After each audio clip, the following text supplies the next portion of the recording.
over to Norway. We have noted its efforts to further pump the Nazi Kiev regime with cynical reference to renowned humanist Fridtjof Nansen. His name was given to the Norwegian program to support Ukraine.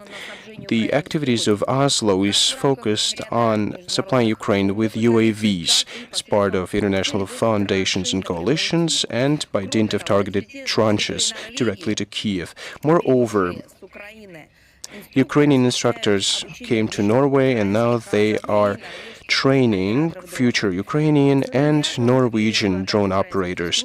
It was with enthusiasm that Norwegian authorities welcomed the attacks of Ukrainian UAVs at Russian military facilities, but they turned a blind eye to day-to-day attacks of UAV drones at civilian goals and targets and civilians in the border areas of the Russian regions in LPR and DPR. Nor are they troubled by UAV strikes in August this year on Druzhba oil pipeline. They're not surprised by the fact that children are dying. They're not troubled by anything.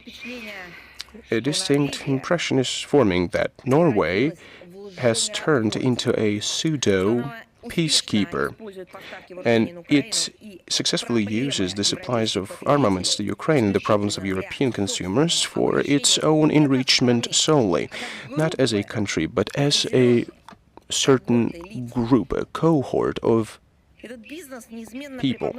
This business is invariably presented as a contribution to the struggle for democratic values and even for European security. But in fact, this is an enrichment through bloodshed.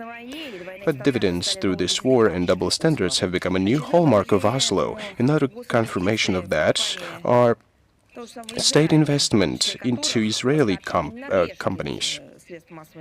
According to Norwegian media, component producers for weaponry and military equipment used to bombard Gaza, well, we're talking about $700 million. It is cynical because it is a sevenfold increase, or it is. Well, if we compare it with the Norwegian help to Gaza, humanitarian help.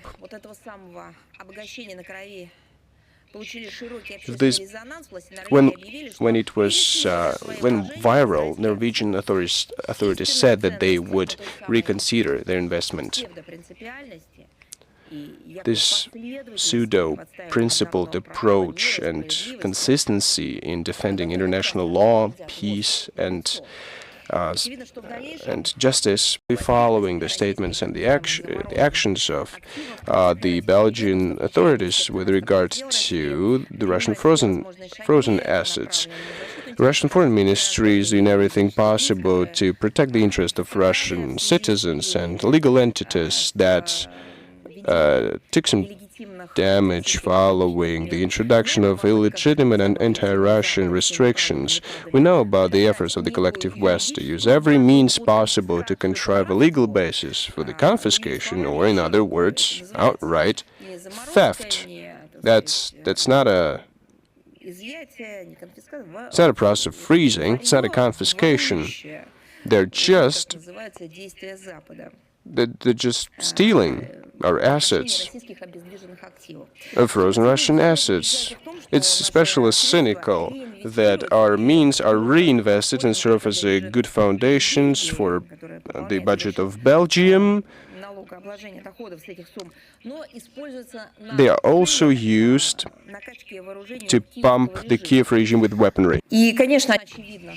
And certainly it is clear that if the EU steals Russian assets, the repercussions for the whole global financial system will be extremely negative, and it will be felt by those who will participate in such a crime. As we see, Brussels understands that quite well, since Foreign Minister of Belgium, Maxime Prévost, in his statement calls to share responsibility for possible stealing with others from the EU.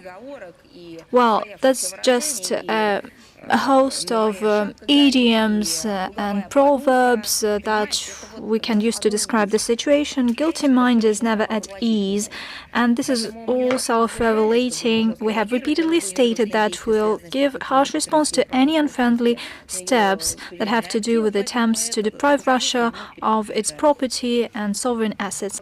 There are raids in Ukraine, in malls and resorts. Additional offices are set up to catch people, and even in sports facilities and in key administrative buildings.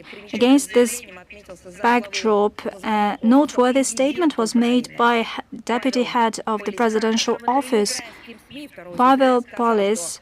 In his interview on September 2nd, he said that the mobilization in Ukraine will continue even if ceasefire is ensured. Hence, a question to Ukrainians: do you realize that this once again shows directly that regardless of the situation, the West uses Zelensky to destroy you? And he highlighted that it is not possible to discharge soldiers in Ukraine that are serving since 2022 because people are needed to replace them, and there are no such people. He announced further strict recruiting campaign, but how stricter can it get? They catch people, to every citizen of Ukraine, to every one of them. At least now, when this emergency mobilization in Ukraine has $12 million funding, don't you get the main point? Zelensky uses Western money to kill you. When it comes to the citizens of Ukraine, the West is implementing an outright genocide via Zelensky. The citizens of Ukraine, you should understand, if Zelensky needs some extra 120,000 Ukrainians, what would be left out of you?